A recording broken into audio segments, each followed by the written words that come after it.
Direto para o Rio de Janeiro, porque o ex-governador do Rio, Sérgio Cabral, pode deixar a cadeia a qualquer momento. O alvará de soltura saiu hoje à tarde da Justiça Federal de Curitiba. O nosso repórter Pedro Duran acompanha a situação e chega com a gente aqui ao vivo. Boa noite, Pedro. Oi, Raquel, boa noite para você, para todo mundo que está aí no Arena, para quem acompanha a CNN. É por aquele portão azul que daqui a alguns minutos a gente vai ver sair o último preso de peso da Operação Lava Jato, o ex-governador do Rio de Janeiro, Sérgio Cabral, com 400 anos de condenações nas costas e mais de 20 processos, boa parte deles que continuam correndo. Ele que teve uma decisão favorável na segunda turma do STF, com votos dos ministros Ricardo Lewandowski, André Mendonça e o último de Gilmar Mendes, que na noite da sexta-feira desempatou o placar e decidiu, portanto, soltar o ex-governador do Rio de Janeiro, acusado pelo Ministério Público de comandar uma verdadeira rede de corrupção de dentro do gabinete do comando do Estado Fluminense no Palácio Guanabara. Sérgio Cabral vai sair a qualquer minuto, porque o oficial de justiça que vai trazer o documento com a liberação dele para a prisão domiciliar já está a caminho da unidade prisional aqui de Niterói, na região metropolitana do Rio de Janeiro. Esse oficial de justiça vai entrar por essa porta que vocês estão vendo nas imagens e vai lá dentro averiguar se Sérgio Cabral está em boas condições físicas, se de fato não sofreu nenhum tipo de agressão ou abuso dentro da unidade prisional e, portanto, vai poder ir para casa. O filho de Sérgio Cabral, Marco Antônio Cabral, que tentou ser deputado, inclusive usando um pouco do legado do pai nos 8 anos de governo do Rio e não conseguiu se eleger na última eleição, já está lá dentro. É ele que vai levar Sérgio Cabral para casa em Copacabana, endereço informado para a juíza Gabriela Hart, da Vara Federal de Curitiba. Sérgio Cabral vai sair por aquela porta, mas não está livre. Ele vai continuar preso em prisão domiciliar e com uma série de determinações que vão ter que ser obedecidas. Caso contrário, ele pode voltar para a prisão. Quais são essas determinações da substituta de Sérgio Moro, juíza Gabriela Hart, em Curitiba, que Sérgio Cabral vai ter que seguir? A primeira e mais importante delas é instalar, custear e cuidar da manutenção da tornozeleira eletrônica, que vai ter que ficar sempre no endereço indicado por ele para a Justiça em Copacabana. Caso ele saia do apartamento, da casa em Copacabana, sem que seja um caso de emergência, como por exemplo um problema de saúde, e que isso seja comunicado em 24 horas para a Justiça, ele pode voltar a ser preso. Ele também não vai poder receber visitas de pessoas que não sejam parentes de até 3º grau e advogados constituídos nos processos que o defendem. Então isso tudo é uma decisão para evitar que Sérgio Cabral possa ter algum tipo de contato com pessoas que são testemunhas ou réus nos processos nos quais ele é investigado, ou até mesmo que ele possa fugir do país, da cidade, ir para outro lugar e acabar escapando da justiça. Até porque existe a possibilidade de ter um novo mandado de prisão contra ele e, se isso acontecer, anulando, portanto, a decisão da juíza de Curitiba, ele precisa se apresentar voluntariamente às autoridades. Não tem que esperar a polícia bater na porta dele.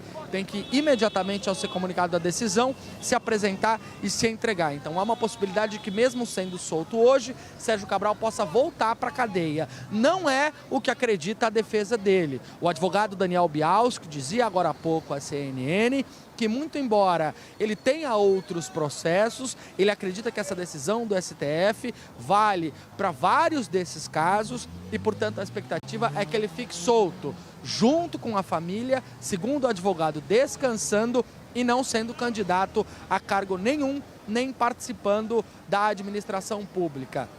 O filho dele e os advogados estão lá dentro, esperando a qualquer momento essa liberação que vai chegar por meio de um oficial de justiça, e ele vai precisar se comparecer ao fórum toda vez que for intimado, toda vez que for chamado, não vai poder se ausentar da justiça. Da mesma forma, Raquel, ele não vai poder fazer festas ou eventos dentro de casa. Vai precisar ficar em casa no endereço informado pela justiça, para a justiça, e não vai poder sair de lá.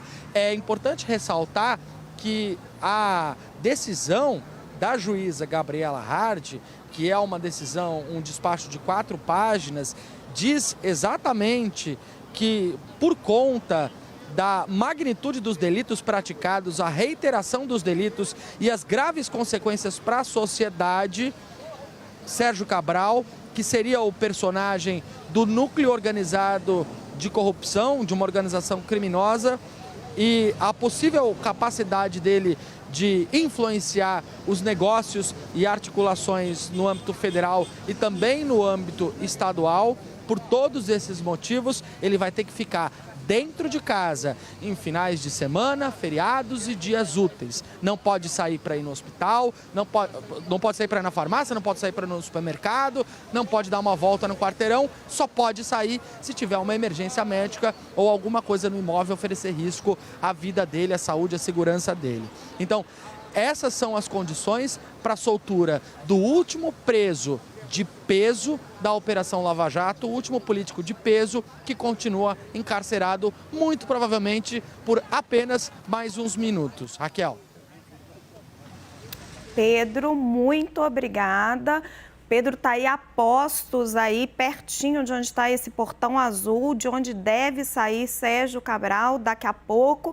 Notícia tem prioridade, Pedro. Eu vou tocar o nosso debate por aqui, mas assim que você tiver novidades, por favor, nos chame.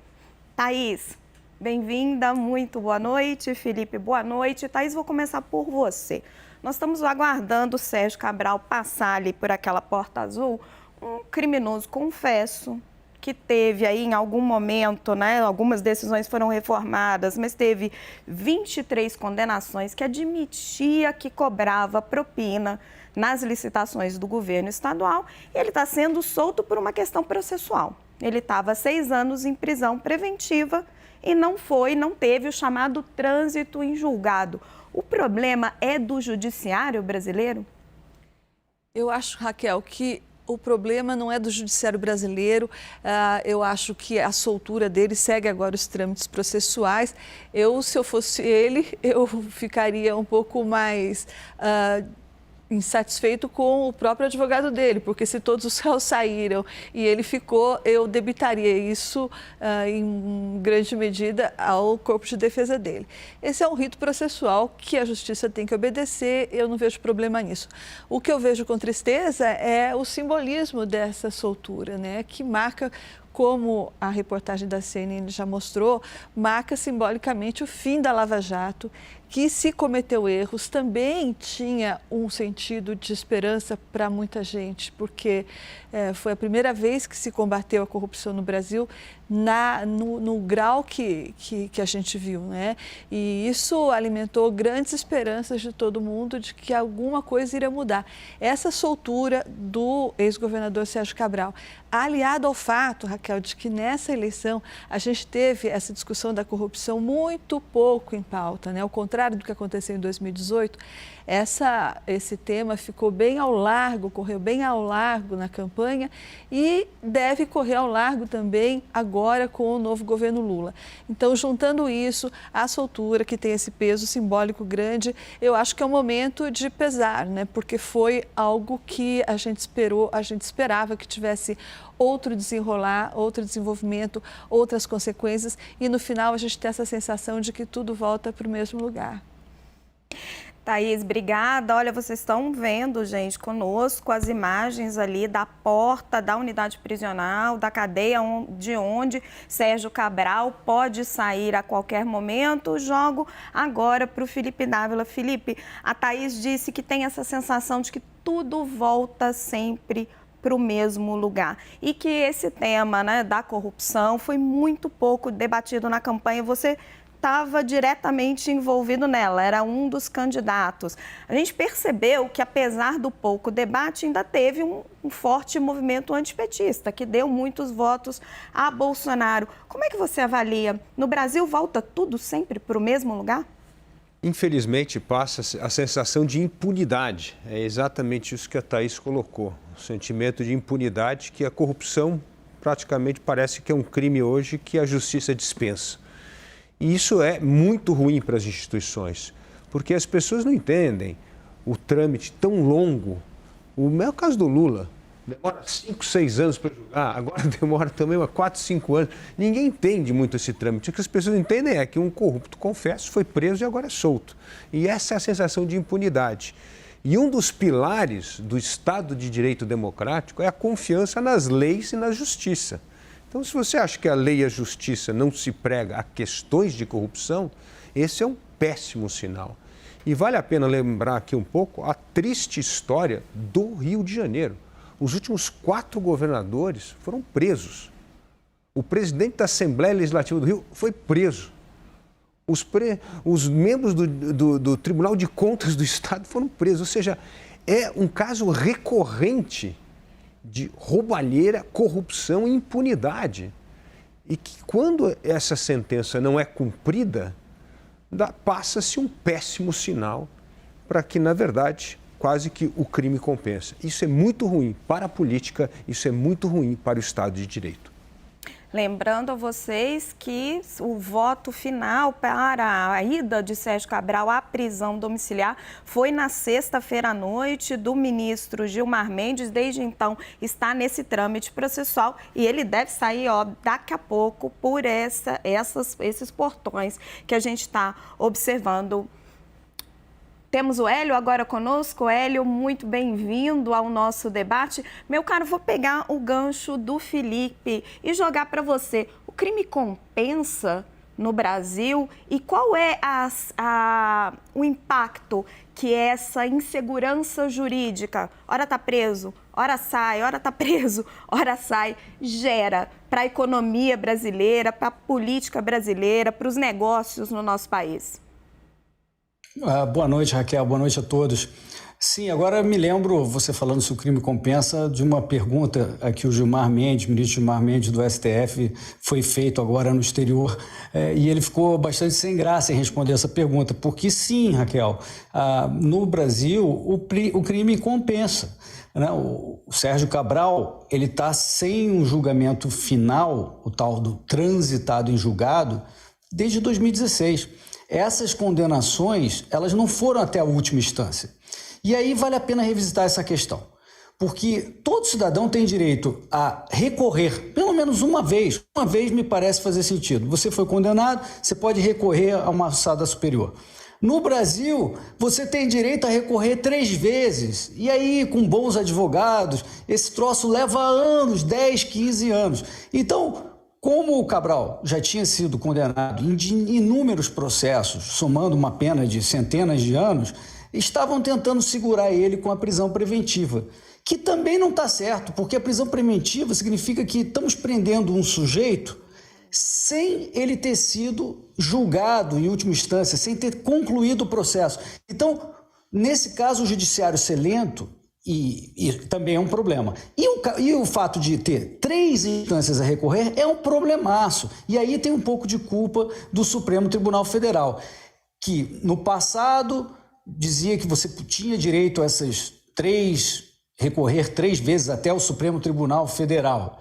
Aí depois teve entendimento por alguns anos do próprio Supremo Tribunal Federal que dizia o seguinte: não, se o sujeito já foi condenado em primeira instância, recorreu, foi condenado em segunda instância, ele já pode ser preso, pode continuar recorrendo para uma terceira instância, para uma quarta instância, mas já cumpre a prisão como estabelecida no nosso regramento jurídico. Pois é, depois o Supremo revogou o próprio entendimento deles para dizer não, a Constituição diz que está dizendo transitado em julgado, a gente voltou a entender que o transitado em julgado é até o último do último recurso. Pois é, então a gente fica procurando de quem está a culpa, tem um pouco da morosidade do judiciário em si, tem essa coisa do STF fazer várias interpretações, uma interpretação que o povo brasileiro não concorda, por mais que tenha algum embasamento na Constituição Federal. Então, portanto, parece que o Congresso Nacional tem que agir. O Congresso Nacional tem que estabelecer, não está aí fazendo PEC. Eu peço desculpas, preciso te interromper rapidinho. A gente está vendo um comboio de carros aí na porta do presídio. Preciso voltar com o nosso repórter em loco, Pedro Duray, com você. Pois é, Raquel, a gente está aguardando ainda a chegada do oficial de justiça e a liberação de Sérgio Cabral. Então a gente não consegue afirmar de fato que esses carros que estão saindo, por exemplo, tenham alguma relação com o ex-governador do Rio de Janeiro. O fato é que o Marco Antônio Cabral, que é o filho dele, está esperando lá dentro essa liberação. Até onde eu tinha informação, essa liberação ainda não tinha chegado aqui. O oficial de justiça ainda não tinha chegado aqui. Acontece que agora é o horário de troca de turno dos policiais. Às 6 horas da tarde, os policiais militares que trabalham aqui dentro acabam trocando de turno. Então, muitos deles, a gente está vendo aqui, estão saindo, estão deixando o presídio para poder ir embora. Parte desses carros que a gente está vendo entrando e saindo são justamente desses policiais. O que os advogados me informaram? Vocês têm 2 portões, uma grade na frente e um portão azul de aço atrás. Sérgio Cabral vai sair daquele portão de aço azul atrás e vai entrar num carro entre os 2 portões. Então, o advogado dele, Daniel Bialski, me garantiu que a hora que ele fizer isso, a gente vai conseguir enxergar Sérgio Cabral.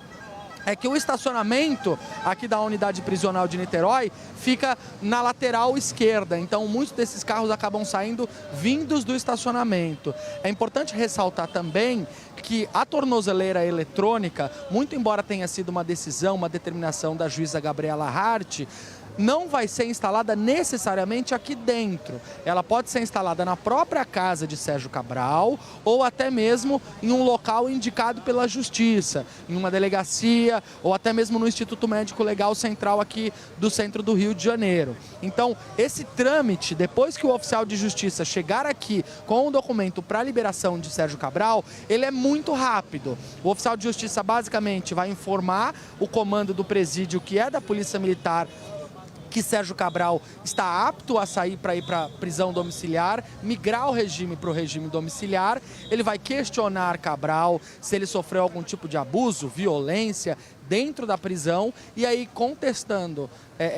constatando que Sérgio Cabral não tem nenhum tipo de ferimento, nenhum tipo de nada físico que possa significar um problema ou uma violência dentro da prisão, ele assina um documento liberando o ex-governador do Rio de Janeiro sem, por exemplo, a necessidade de um exame no IML de corpo de delito. Então, de fato, esse trâmite vai acontecer muito rapidamente. A expectativa inicial dos advogados era que isso acontecesse na tarde de hoje. Daniel Bialski colocou uma equipe em Brasília, uma equipe em Curitiba e veio pessoalmente hoje de manhã aqui para o Rio de Janeiro para garantir que esse trâmite acontecesse de forma acelerada. O comunicado do STF para a Justiça Federal de Curitiba só saiu hoje de manhã. Em sendo comunicada, a juíza Gabriela Hart estabeleceu uma liberação, um documento que se assemelha a um alvará de soltura com as condições para Sérgio Cabral. Esse comunicado chegou na Vara de Execuções Penais e na Justiça Federal do Rio de Janeiro no meio da tarde de hoje, por volta das 15:45 da tarde. E aí, o próximo passo foi a Justiça Federal designar um oficial de justiça para vir aqui no presídio. Esse oficial já foi designado, já está a caminho do presídio, então a qualquer momento a gente vai ver o Sérgio Cabral saindo por aqui. Raquel. Obrigado, Pedro. Pedro trouxe uma informação importante para nós, né? Não sei se a gente consegue abrir a imagem um pouquinho, mas Sérgio Cabral deve entrar num carro entre 2 portões que tem ali na frente da delegacia, deve sair por esse primeiro portão, ingressar num carro aí dos seus advogados para depois deixar o presídio. Hélio, eu vou devolver a palavra para você, que eu te interrompi, e vou trazer de novo com uma indagação. O quão simbólico é para o Brasil a saída da prisão do último preso da Lava Jato? Pois é, Raquel, é um símbolo da impunidade. É o símbolo do fracasso da nossa justiça. A gente tem o Ministério da Justiça e não tem justiça, por exemplo. É muito triste. Eu estava só concluindo o raciocínio, Raquel, de que a solução para essa sensação de impunidade, ou pelo menos uma parte da solução dessa sensação de impunidade é o Congresso Nacional agir. O Congresso Nacional tem passado várias PECs de várias naturezas. Basta fazer uma PEC dizendo lá, na determinação de que ninguém pode ser considerado culpado até o trânsito em julgado, vírgula, mas a partir da segunda instância pode começar a cumprir pena. Porque esclarece toda essa questão, o Supremo não vai ter mais interpretação a fazer nenhuma sobre o significado das palavras, e a gente deixa de ter essa coisa de um sujeito que foi condenado em 2 instâncias a centenas de anos de prisão não vai cumprir porque ele ainda não foi considerado transitado julgado. Ou seja, ele tem direito a recursos, está recorrendo e como ainda não foram julgados esses recursos, ele então está tendo que ser solto. Então não adianta só a gente reclamar aqui. A gente também precisa fazer pressão para o Congresso Nacional consertar esse problema. Pontuação importante, né? Ninguém pode ficar preso preventivamente por tanto tempo. A questão é a lentidão do sistema judiciário. Thaís, vou jogar uma outra questão para você. Já está se especulando, comentando que Cabral pretende, depois de passado aí toda essa movimentação inicial, e se ele não acabar voltando para a cadeia, caso termine, né, o trâmite em julgado, que ele vai ser consultor político. Nós sabemos que hoje, né, Antônio Palocci, José Dirceu também trabalham com isso. Políticos que já condenados, não têm mais condições políticas de voltar para eleições, de voltar para esse embate político, mas trabalham com consultoria. Como é que funciona isso? Parece uma piada de mau gosto, não é, Raquel? E parece também, como você lembrou, a trajetória natural dos condenados por corrupção no Brasil.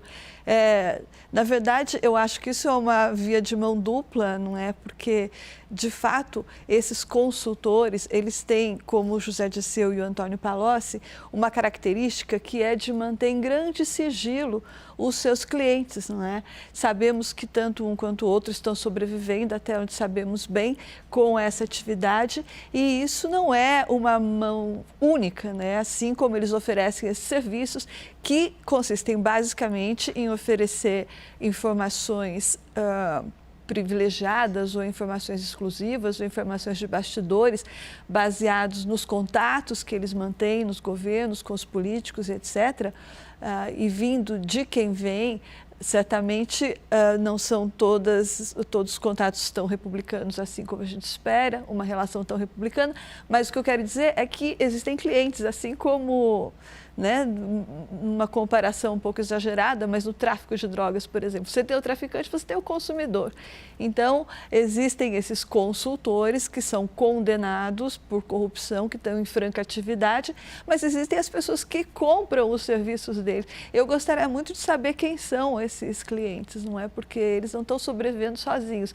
Existe um amplo mercado aí que está recebendo de muito bom grado esses serviços de ex-condenados por corrupção. Certamente eles não estão com boas intenções nesse contrato. Felipe, vou trazer a provocação da Thaís para você. Você circula muito bem entre o empresariado brasileiro. O que ganham os empresários ao fazer este tipo de contratação? Olha, Raquel, eu digo que na política nós temos o centrão político, mas também temos o centrão empresarial. O centrão empresarial é isso, quer ter boa relação, não importa quem é o presidente do dia. E quer ter consultores que ajude a influenciar matérias, influenciar legislação. E agora nós acabamos de aprovar a lei da regulamentação do lobby no Brasil. Capaz que aí, Thaís, você vai descobrir quem são esses clientes, porque já que nós vamos regulamentar o lobby, nós precisamos saber quem são os clientes, né? Mas no fundo nós temos no Brasil o centrão empresarial. Essa é a grande verdade. E o centrão empresarial, assim como o centrão político, nunca briga com os donos do poder. Sempre está lá para conciliar, para influenciar, para poder ser ouvido. E isso é que faz o Brasil um país que quase 40% do PIB passa pelo Estado. Ou seja, capturar o Estado é melhor do que competir na economia de mercado, que é mais complicado, mais difícil, né? Então, assim, tudo que tem esse Estado intervencionista poderoso no meio, o que o setor quer é ganhar o Estado, é ganhar as pessoas que estão no Estado. E aí os consultores são facilitadores. Assim como é difícil a gente explicar quando vai aos Estados Unidos, né, Thaís? O que é o despachante? O cara nunca entende. Despachante? O que é despachante? É um facilitador, é um cara que abre porta. As pessoas não entendem por que precisa de um despachante, né? Então, é a intermediação das relações num lugar onde há essa centralização do poder concentrado no Estado brasileiro. Hélio, temos o Hélio? Hélio, você concorda com essa provocação do Felipe, que Cabral, Dirceu, Palocci, eles subsistem diante desse centrão empresarial e dessa falta dessa dependência do empresariado brasileiro em relação ao Estado? Olha, ouvir o Felipe é sempre um enorme prazer. Então, eu sempre aprendo quando o escuto. Eu acho que sim, essa coisa de a gente ter um Estado tão grande incentiva não só os próprios políticos, burocratas e pessoas que decidem e têm a caneta do poder, mas também gente do setor privado com a cabeça, né, corrupta a tentar pegar um naco desse orçamento público.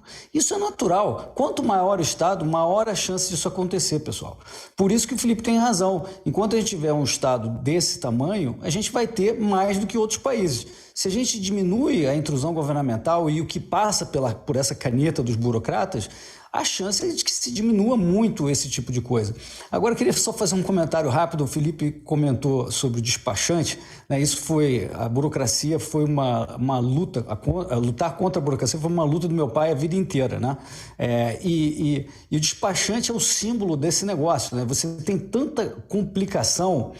E tem que ir a cartórios, né? Imagina isso. Você ir pessoalmente a cartórios para provar que você é você mesmo. E tem um cara lá, o tabelião, ou sei lá quem, o representante dele, que vai dizer que você é você mesmo. Então você tá certo você mesmo. Em outros países, você não precisa disso. Você tem notário público, geralmente é um farmacêutico que fica atrás do balcão, que vai dizer, não, eu vi você assinando, está tudo certo. Na Suécia, por exemplo, uma pessoa no meio da rua pode testemunhar, como se fosse uma testemunha de um contrato, testemunha que aquilo foi assinado e está tudo certo. E você vai atrás do falsário. Mas o falsário que falsifica documentos, assinaturas e até selinhos de cartório, esse é um sujeito que falsifica mesmo, independente dos obstáculos. Então, o que essa burocracia toda faz é complicar a vida de 99,9% de cidadãos brasileiros honestos. E aí, esses honestos que têm que trabalhar, não pode faltar um dia ao trabalho, né? Um dia tem que também pagar um despachante para resolver o pepino da burocracia para ele. Ou seja, o Brasil realmente é uma piada. Olha, estamos vendo imagens ao vivo, tem uma figura engravatada ali ao fundo. A gente daqui a pouco busca informações, se alguém da defesa do governador Sérgio Cabral, mas estamos aí com o portão aí aguardando a saída dele. Thaís, o Hélio estava mencionando, né, o Brasil, o país do despachante, mas eu queria agora entrar um pouquinho nas regalias. Uma das fundamentações do ministro Gilmar Mendes para soltar o Cabral é que ele não tem mais poder de influência no Rio de Janeiro para poder realmente afetar os rumos do processo contra ele. Então, não seria necessária mais a prisão preventiva. Um argumento que o ministro Edson Fachin, que era o relator do processo, discorda. Cabral, ele foi transferido de presídio acho que 6 ou 7 vezes. Você tinha placas de isopor no teto do presídio para refrescar o ambiente para ele. Ele recebia entrega de restaurante, celular, achou-se todo tipo de coisa. É claro que ele não tem mais a influência de antes, mas Cabral deixou de ter influência no Rio de Janeiro? Olha, essas experiências que você relatou, Raquel, mostram que certamente não, né? Ele foi brindado aí com confortos que a população carcerária do Rio jamais experimentou, não é? Ele recebia, como você falou, entregas de restaurantes caros, ele tinha ventiladores, ar-condicionados e, se não me engano, até celular foi encontrado dentro da cela dele, né? Isso prova que, de fato, a justiça não funciona da mesma forma para todos. E eu vi o advogado dele dizendo isso, que a soltura dele era uma prova de que não pelo fato de que alguém teve poder, não pelo fato de que alguém teve mandato, isso deveria fazer com que ele continuasse numa prisão preventiva que a justiça poderia considerar ilegal. De fato, ele foi solto por isso, mas isso não prova que a justiça funciona de forma igual para todos, como a gente viu nas experiências que você relatou. E só pontuando, gente, aquelas imagens que eu trouxe antes realmente eram integrantes da defesa do ex-governador Sérgio Cabral, que estão aguardando pela soltura dele. Felipe, Thaís trouxe, né, que a justiça no Brasil não funciona igual para todos, que os presídios estão cheios de exemplo disso. E aí vou trazer uma discussão que ela foi muito forte no Brasil até a campanha, agora, né, amainou um pouco, mas volta com o Sérgio Cabral. Prisão em segunda instância. Isso é um tema que ainda precisa ser debatido no Brasil ou está sacramentado já pelo STF? Não, com certeza, o Hélio tem toda a razão. Aí nós precisamos debater esse tema. Isso faz parte do Estado de Direito, como eu disse aqui, democrático, é fazer com que as penas comecem a ser cumpridas após o segundo julgado e tramitado em segunda instância. Por que isso é importante? Porque senão nós temos uma questão unicamente protelatória, que é justamente para que essa prisão seja cumprida só depois de muito tempo. Mas um ponto importante dessa questão do Cabral, e é do sistema carcerário brasileiro, é a história da prisão preventiva. Ou seja, como é que 6 anos, 2016 o processo, não é possível que isso não foi julgado. E isso acontece com o cidadão normal, comum. Quantas pessoas são encarceradas por anos sem ter o seu caso julgado? E como é que se faz para ressarcir essa injustiça? Os que forem inocentes. Né? No caso do Cabral, ele mesmo confessou culpa. O Cabral não, a gente sabe que ele confessou, tá, mas quantas pessoas inocentes são presas, mantidas em regime fechado, sem ter julgado, e depois, o que faz com a vida? Então, isso mostra a impunidade, aquele tema que nós discutimos aqui no início da nossa conversa. Isto faz parte dessa indústria da impunidade. Nós precisamos de celeridade na justiça. Ninguém entende que demora 5, 6 anos para julgar um caso do governador do Rio de Janeiro, confesso, de crime de corrupção, e espera tanto tempo. E é por causa disso que tem uma norma que agora ele é obrigado a deixar a prisão. Então, assim, tudo isso passa esse sentimento de impunidade. E impunidade é muito ruim, que traz outro ponto na nossa discussão aqui, que é a insegurança jurídica no Brasil. Tem tudo a ver com isso. Você não sabe se o contrato vale, você não sabe qual que é o termo do contrato, você não sabe qual é a interpretação que será dada daquilo. E, aliás, uma coisa muito perigosa para o Estado de Direito, que é o entendimento retroativo. Não, hoje o Supremo decide que isso aqui é ilegal, caso da segunda instância. Depois, não, muda de entendimento. Aí, quando muda de entendimento, é retroativa a decisão. Então, isso gera enorme insegurança jurídica no país. Isso é muito ruim para um país que precisa voltar a crescer e ter previsibilidade de suas leis.